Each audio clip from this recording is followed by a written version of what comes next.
Hello everyone, welcome to the channel. आज हम discuss करेंगे Jamia class 11th arts entrance के बारे में। सिलेबस क्या है, एग्ज़ाम में नेगेटिव मार्किंग है या नहीं है, प्रीवियस ईयर क्वेश्चंस हमें कहाँ से मिलेंगे, या फिर कौन सी बुक पढ़नी है एग्ज़ाम को क्रैक करने के लिए। सारे सवालों के जवाब आपके इस वीडियो में मिल जाएंगे। वीडियो को लास्ट तक ज़रूर देखिएगा और मेक श्योर आपने चैनल को सब्सक्राइब कर दिया हो। यहाँ पे आपको जामिया क्लास 11th आर्ट्स की पूरी प्रिपरेशन कराई जा रही है। सारी वीडियोस एक्सप्लेनेशन वीडियो हो या इंपॉर्टेंट क्वेश्चन के वीडियोस हो, धीरे धीरे अपलोड होते जा रहे हैं। तो चैनल को सब्सक्राइब करके जुड़ जाइए हमारे साथ। इससे आपके एंट्रेंस की प्रिपरेशन, साथ साथ 10th के बोर्ड्स के लिए सोशल साइंस पूरी तरीके से आपका प्रिपेयर हो जाएगा। तो चलिए आगे बढ़ते हैं, डिस्कस करेंगे हम सिलेबस के बारे में। जामिया में आपको टोटल 100 मार्क्स के क्वेश्चन पूछे जाते हैं 11th एंट्रेंस में। ठीक है, सबसे पहली चीज़ नो नेगेटिव मार्किंग। यहाँ पे कोई भी नेगेटिव मार्किंग नहीं है 11th एंट्रेंस के लिए, तो ये टेंशन आप छोड़ दें नेगेटिव मार्किंग वाली। टोटल आपके 100 क्वेश्चन होते हैं 100 मार्क्स के। इंग्लिश के आते हैं 25, जीके के आते हैं 15 मार्क्स के क्वेश्चन और सोशल साइंस से आपके आते हैं 60 के क्वेश्चन। अब चलिए इनको डिटेल में डिस्कस कर लेते हैं कि इंग्लिश में क्या पूछा जाता है, सोशल साइंस में क्या पूछा जाता है और जीके में क्या पूछा जाता है। इंग्लिश का आपका बहुत ही छोटा सा छोटू मोटू सा सिलेबस है, बेसिक सा। सबसे पहले काइंड ऑफ सेंटेंसेस, सेंटेंसेस के टाइप्स, टेंस, नरेशन और अनसीन पैसेजेस के बेस पे आपसे क्वेश्चन पूछा जाता है। बहुत ही बेसिक सा सिलेबस और बहुत इजी क्वेश्चन आते हैं।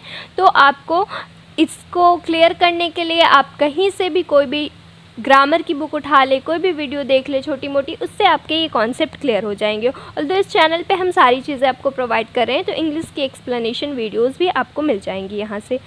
आगे देखेंगे अब हम सबसे बड़ा जो डाउट चल रहा है बच्चों के दिमाग में सोशल साइंस के सिलेबस को लेके, क्योंकि एनसीईआरटी जो है पिछले 3-4 सालों से अपडेट होती जा रही है। ठीक है, अपडेट का क्या मतलब है, जैसे पहले क्लास 9th में हिस्ट्री में आपके 9 चैप्टर्स होते थे, अब आपके बच्चे हैं सिर्फ 5 चैप्टर। ज्योग्राफी में 9 चैप्टर्स थे, 7 चैप्टर्स बचे हैं। तो बच्चों के दिमाग में बहुत कन्फ्यूज़न रहता है कि क्या पूरे 9 चैप्टर आएंगे जो पहले की एनसीईआरटी थी या जो लेटेस्ट एनसीईआरटी है उसके बेसिस पे। तो जो मैंने ओवरऑल देखा है कि जो नई एनसीईआरटी है उसके बेस पे ही क्वेश्चंस आ रहे हैं। पहले की एनसीईआरटी जिन बच्चों के पास है प्लीज़ उस बुक से नहीं पढ़िएगा, ज़्यादा चैप्टर्स नहीं पढ़िएगा। जो लेटेस्ट वर्जन है एनसीईआरटी की, आप उसके साइट पे जाके एनसीईआरटी के डाउनलोड करें और नए अपडेटेड सिलेबस से ही पढ़ें। अब देख लेते हैं अपडेटेड सिलेबस है क्या। हिस्ट्री में आपके टोटल 5 चैप्टर्स हैं। जैसे कि आपको पता है सोशल साइंस में 4 सब्जेक्ट है, history, geography, economics and civics. तो हिस्ट्री में आपके टोटल 5 चैप्टर्स आपको पढ़ने हैं, स्क्रीन पे दिख रहे हैं ये टोटल 5 चैप्टर्स हैं, इन्हें करने हैं। फिर आपके ज्योग्राफी में 7 चैप्टर्स हैं, इन्हें आपको पढ़ के जाना है। आगे है आपका सिविक्स, सिविक्स में टोटल 5 चैप्टर्स हैं, इन्हें पढ़ लेना। और आगे है इकोनॉमिक्स में, इकोनॉमिक्स में development, sector of Indian economy, money and credit, globalization and the Indian economy, consumer rights. Total 5 chapters पढ़ने हैं। आई होप आपको क्लियर हो गया होगा। फिर से मैं रिपीट कर रही हूँ, NCERT latest version, updated version ही आपको पढ़ना है। ठीक है, जिनके पास अक्सर होता है कि भाई बहनों की एनसीईआरटी है, किसी और से एनसीईआरटी बोरो कर रखी है, तो आप वो नहीं पढ़ेंगे। जो लेटेस्ट सिलेबस मैंने अभी आपको दिखाया, स्क्रीनशॉट लेके रख लें, आपको इन्हीं के अकॉर्डिंग पढ़ने हैं। गूगल वगैरह पे पुराना सिलेबस ही चल रहा है तो बच्चों को कन्फ्यूज़न हो जाता है। अब देखेंगे जनरल नॉलेज के बारे में।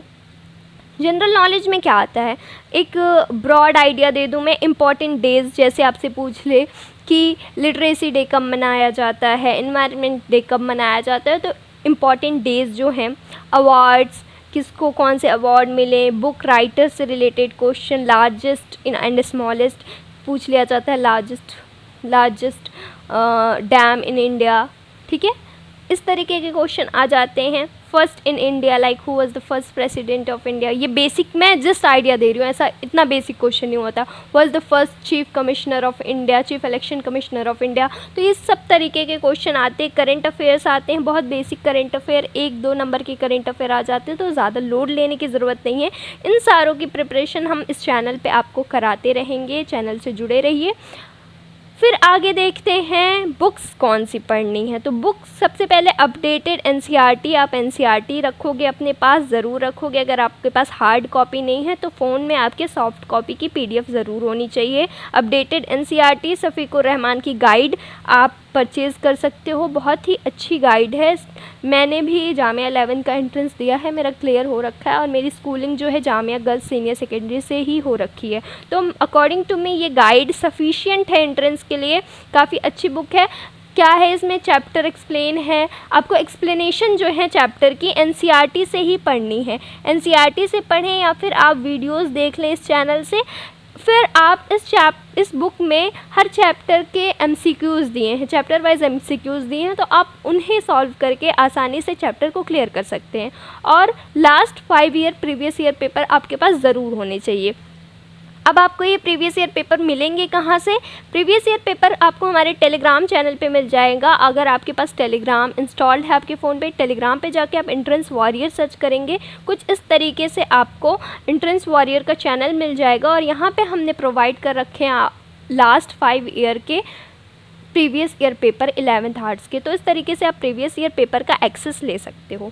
ठीक है, अब देखेंगे क्रैक कैसे करेंगे इस एग्ज़ाम को। आपको सारी चीज़ें क्लियर हो गई, सिलेबस क्या है, बुक्स आपके पास क्या क्या होनी चाहिए। अब एक प्रोसेस देख लेते हैं कैसे आप पढ़ना शुरू करोगे।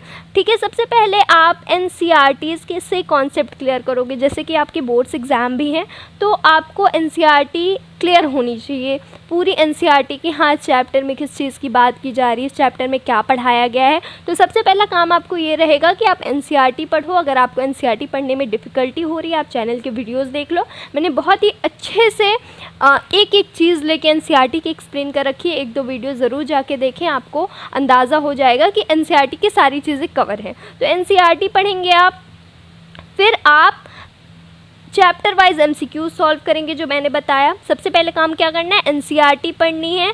सेकंड काम क्या करना है, चैप्टर वाइज एमसीक्यू जो सफ़ीकुर रहमान गाइड में दी है वो सॉल्व करना है। एक चैप्टर पढ़ा आपने, सिविक्स में पढ़ा पावर शेयरिंग, तो पावर शेयरिंग एक चैप्टर पढ़ने के बाद अब क्या करोगे, उस चैप्टर से रिलेटेड एमसीक्यू दिया है चैप्टर वाइज वो जाके सॉल्व कर लोगे। ठीक है, चैप्टर वाइज एमसीक्यू सॉल्व करने के बाद तीसरा काम क्या करोगे, तीसरा काम आपने करना है कि प्रीवियस ईयर पेपर उठाओगे और देखोगे इस पावर शेयरिंग वाली चैप्टर से कितने क्वेश्चन आए हैं, कौन कौन से क्वेश्चन आए हैं, और प्रीवियस ईयर क्वेश्चन में से भी ज़रूर सॉल्व कर लेंगे। बहुत ही बेसिक सा है और डिफ़िकल्टी लेवल कोई बहुत ज़्यादा नहीं, एग्ज़ाम को बहुत आसानी से क्रैक कर सकते हैं। आप मिनिमम 2 महीने पढ़ के भी आसानी से क्रैक कर सकते हैं, बट आपको कंसिस्टेंट होना पड़ेगा वहाँ पे।